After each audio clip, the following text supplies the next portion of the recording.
कोल्हापूर महानगरपालिकेच्या आजच्या सर्वपक्षीय कृती समितीनं जी बैठक बोलवली ती कोल्हापूरला हद्दवाढ का होत नाही आणि झाली पाहिजे याकरता आम्ही आज ही बैठक नूतन पालकमंत्री आंबेडकर यांच्या अध्यक्षतेखाली प्रमुख म्हणून बोलवलेली आहे।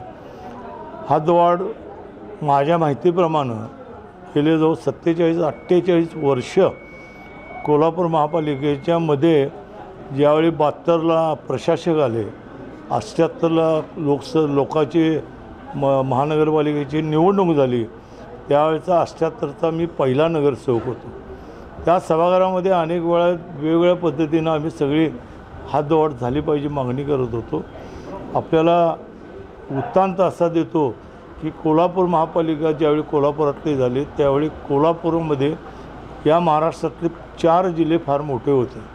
त्यात मुंबई हे मोठा जिल्हा होता, त्यानंतर नागपूर 2 नंबर, सोलापूर 3 नंबर, त्यानंतर पुणे हे 3 नंबरला आणि सोलापूर 4 आणि कोल्हापूर हे 5 नंबरला होतं। मी सातत्यानं या आंदोलनामध्ये भाग एवढ्याकरता घेतो की माझे 5 जिल्हे सोडून माझं कोल्हापूर आज 14व्या नंबरला गेलं।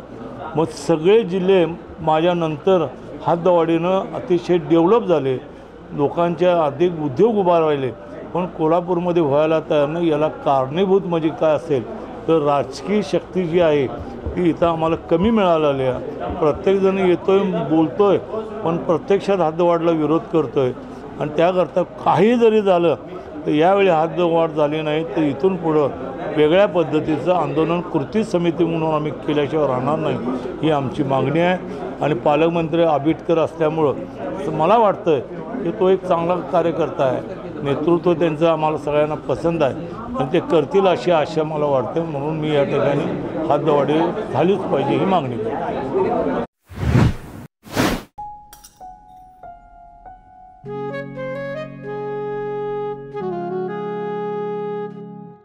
बाबा, आज येताना बासुंदी घेऊन या ना। अगं, कालच आपण आईचा वाढदिवस होता म्हणून आणली होती ना। ऐकलं, गोकुळची बासुंदी पुन्हा खावीशी वाटतेय। खरं सांगू, मलाही खावीशी वाटतेय।